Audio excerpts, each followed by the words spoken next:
Peristiwa tragedi kemanusiaan yang sangat menyayat hati dan melampaui batas kewajaran kembali menggemparkan warga di Kabupaten Kuningan, Jawa Barat. Sebuah aksi penganiayaan brutal berujung maut menimpa seorang lansia berusia 78 tahun berinisial R yang merenggut nyawanya secara mengenaskan di tangan anak kandungnya sendiri, seorang pria berusia 37 tahun berinisial T. Rentetan peristiwa memilukan yang menyita perhatian publik ini terungkap pada Sabtu petang, 8 Agustus 2026. Kejadian bermula ketika niat tulus seorang ibu yang hendak membangunkan putra kandungnya untuk melaksanakan ibadah sholat subuh justru berbuah petaka. Tersangka T mengaku merasa tersulut emosi dan kesal atas tindakan sang ibu yang membangunkannya pada pagi hari itu.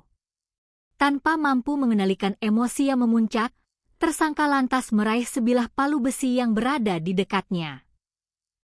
Dalam situasi kalap, tersangka melancarkan serangan secara beruntun dan menghantamkan benda tumpul tebal tersebut tepat ke arah kepala serta beberapa bagian tubuh sang ibu yang telah berusia lanjut dan tak berdaya.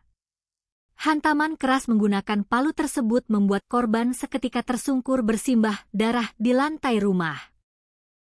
Melihat kondisi sang ibu yang terkapar tak bergerak, bukannya memberikan pertolongan, tersangka T justru berupaya menyembunyikan aksi kejamnya dengan cara menggotong tubuh korban yang telah kritis dan memasukkannya ke dalam sumur yang berada di belakang rumah.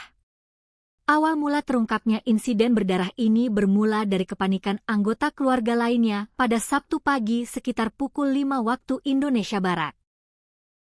Pihak keluarga merasa curiga lantaran korban R yang biasanya sudah beraktivitas di sekitar rumah pada pagi hari mendadak menghilang tanpa jejak. Rasa khawatir mendalam mendorong menantu korban meminta bantuan kepada anak korban lainnya untuk menyisir seluruh area kediaman. Saat melakukan pencarian hingga ke bagian dapur rumah, kedua saksi dikagetkan dengan ditemukannya ceceran bercak darah segar di lantai. Penasaran sekaligus cemas, mereka lantas menelusuri jejak ceceran darah tersebut yang mengarah keluar rumah melalui pintu belakang menuju area sumur samping. Pemandangan di lokasi sumur tersebut sungguh mengejutkan dan mengerikan.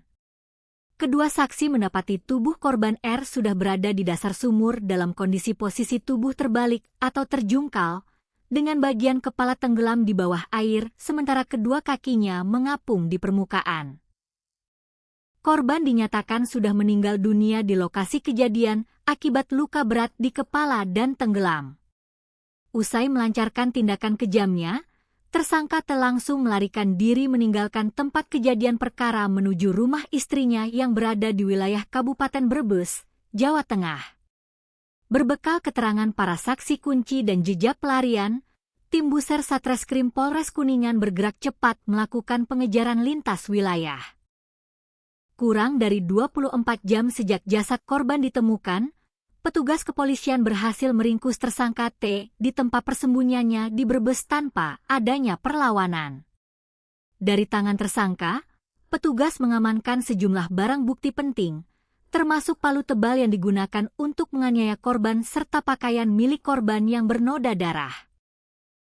Dalam keterangan resminya pada Senin petang, 10 Agustus 2026, jajaran pimpinan Polres Kuningan menyampaikan bahwasanya berdasarkan hasil visum dan keterangan ahli forensik, korban dipastikan meninggal dunia akibat trauma berat akibat pukulan benda tumpul di bagian kepala sebelum akhirnya dibuang ke dalam sumur.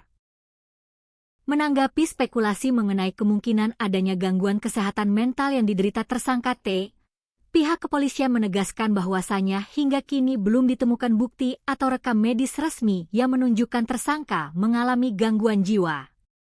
Kendati demikian, guna memastikan kondisi psikologis tersangka secara objektif, penyidik Polres Kuningan akan melibatkan tim ahli kejiwaan untuk menggelar pemeriksaan psikologis mendalam.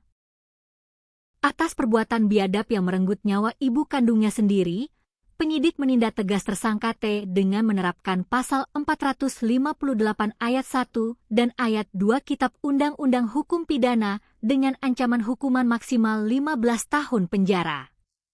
Ancaman pidana tersebut juga berpotensi diperberat sepertiga dari hukuman maksimal lantaran tindak pidana pembunuhan ini dilakukan terhadap anggota keluarga kandung sendiri.